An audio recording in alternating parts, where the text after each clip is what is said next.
Transform your dreams into reality with the guarantee of assured placement and highest salary package. Admissions open at Francis Xavier Engineering College, the best institution situated in the heart of Tirunelveli. மாண்புமிகு பேரவைத் தலைவர் அவர்களே, தொகுதிகள் மறுவரையறை, மகளிருக்கு 33% இடஒதுக்கீடு மீது கொண்டு வந்திருக்கின்ற மாண்புமிகு தமிழக முதலமைச்சர் அவர்கள் கொண்டு வந்திருக்கின்ற அரசினர் தனி தீர்மானத்தை இந்திய தேசிய காங்கிரஸ் உள்ளபூர்வமாக வரவேற்கிறது, பாராட்டுகிறது. மாண்புமிகு பேரவைத் தலைவர் அவர்களே, 1971ஆம் ஆண்டு நடைபெற்ற மக்கள் தொகை கணக்கெடுப்பின்படி 1976ஆம் ஆண்டு நாடாளுமன்ற பொதுத் தேர்தல் நடந்தது. அன்றைக்கு மொத்தமாக இந்தியாவில் 543 பாராளுமன்ற தொகுதிகள் இருந்தன. அதற்கு பிறகு 2001ஆம் ஆண்டு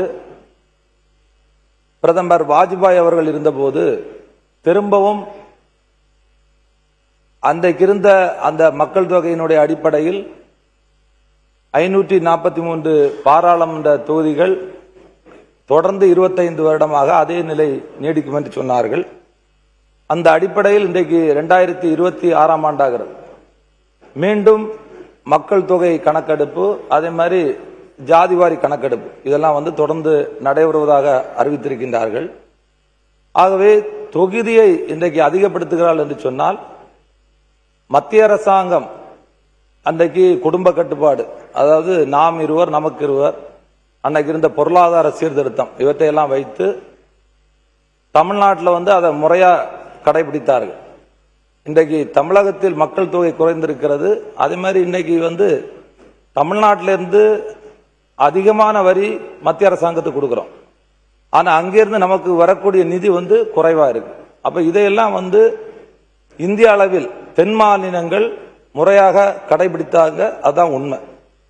அவை அந்த அடிப்படையில் இங்க 543 பாராளுமன்ற தொகுதிகள் இருக்கிறது என்று சொன்னால், வருகின்ற 2029ஆம் ஆண்டு நடைபெறுகின்ற தேர்தலில் அந்த அன்னைக்கு என்ன நடைமுறை இருந்தோ அதை நடைமுறைப்படுத்த வேண்டும். ஏனென்றால் இன்றைக்கு மத்தியில் இருக்கக்கூடிய பிஜேபி அரசாங்கம் மாற்றாந்தாய் மனப்பான்மையோடு தான் செயல்பட்டுக் கொண்டிருக்கிறது. ஏனென்றால் தென் மாநிலங்களில் இருக்கக்கூடிய தமிழ்நாடு, கேரளா, அதே மாதிரி கர்நாடகா, தெலுங்கானா, ஆந்திரா இந்த பகுதிகளில் இன்றைக்கு மத்திய அரசாங்கம் சொன்ன அன்னைக்கு மக்கள் தொகையை வெகுவாக கட்டுப்படுத்தி இருக்கிறது.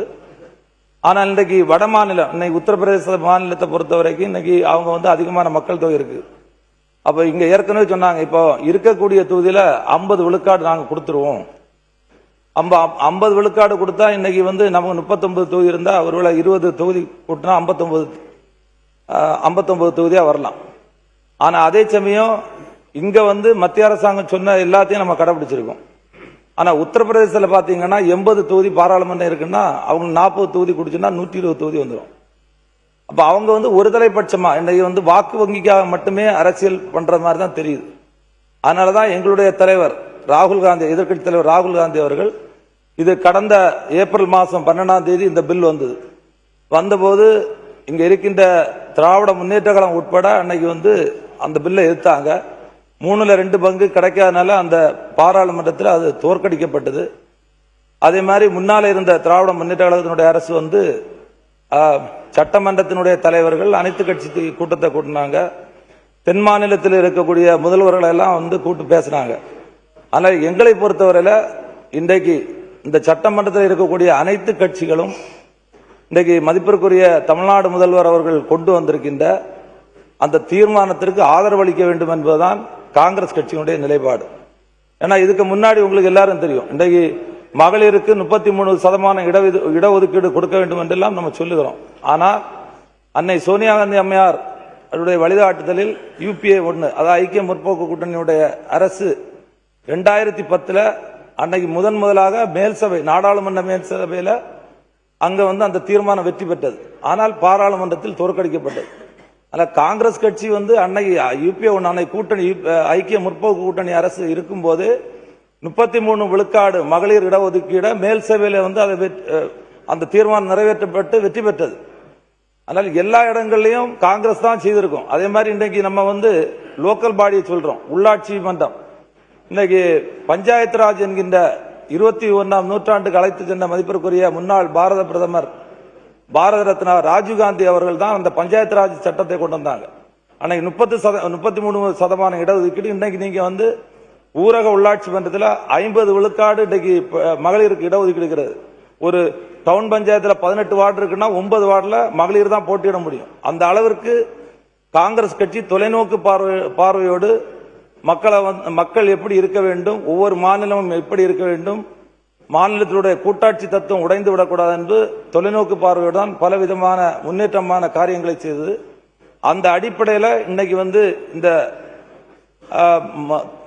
பாராளுமன்ற தொகுதியினுடைய மறுவரையறை 33% மகளிர் இடஒதுக்கீடு. இது இப்போதைக்கு ஏன்னா வந்து நீங்க ஜாதி வாரியா கணக்கெடுப்பு முடிஞ்சாதான் யார் யாருக்கு என்ன பிரதிநிதித்துவம் இருக்குன்னு தெரியும். இன்னைக்கு பட்டியலின மக்கள் எவ்வளவு பேர் இருக்காங்க, பழங்குடியின மக்கள் எவ்வளவு பேர் இருக்காங்க, இதெல்லாம் கண்டுபிடிக்கணும்னா அந்த கணக்கெடுப்பு முடிச்ச பிறகுதான் தெரியும். 2026 மக்கள் தொகை கணக்கெடுப்பு முடிச்ச பிறகுதான் தெரியும். அதனால இது அவசரமாக இது வந்து தென் தமிழகத்தை பாதிக்கக்கூடிய அளவில் அவசரமாக பாராளுமன்றத்தில் கொண்டு வரணும்னு இன்னைக்கு பிஜேபி அரசு துடிக்குது. அது எந்த காலகட்டத்திலையும் நிறைவேறாது. அப்படி தமிழ்நாட்டு மக்கள் இங்க இருக்கக்கூடிய அரசியல் தலைவர்கள் அப்படி ஏதாவது தவறு செய்தால் இது தமிழகத்திற்கு அணிக்கின்ற அநீதி என்பதுதான் இது மக்கள் நினைப்பாங்க.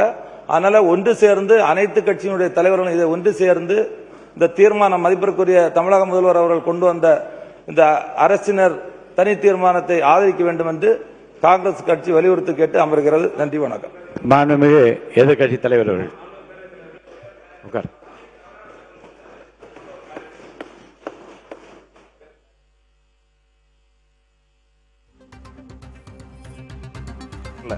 மாண்புமிகு பேரவைத் தலைவர்களே, மாண்புமிகு அமைச்சர் அவர்கள் பேசும்பொழுது இந்த மகளிர் இடஒதுக்கீடு குறித்த சட்டத்தை அனைத்தும் காங்கிரஸ் தான் செய்தது என்று கூறினார்.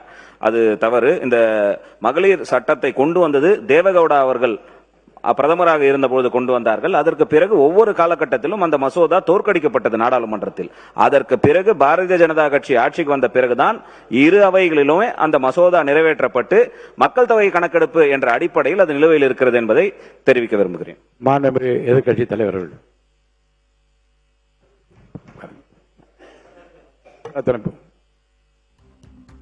மாண்புமிகு அமைச்சர் பேச.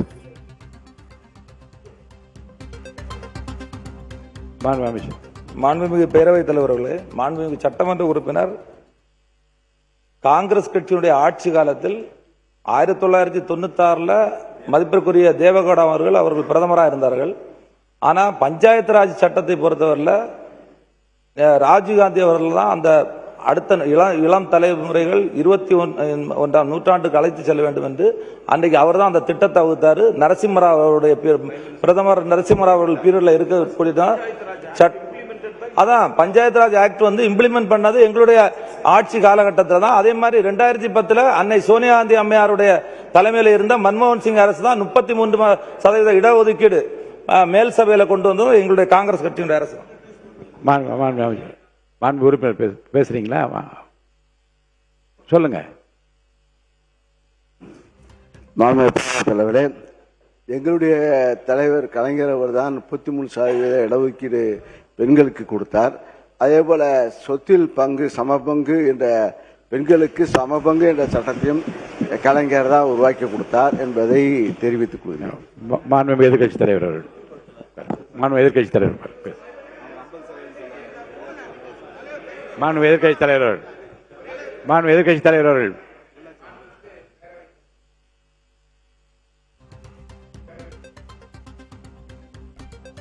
மாண்புமிகு பேரவைத் தலைவர் அவர்களே, பெண்களுக்கு அதிக முக்கியத்துவம் தந்தது என்னுடைய இதய தெய்வம் புரட்சி தலைவி அம்மா அவர்கள்.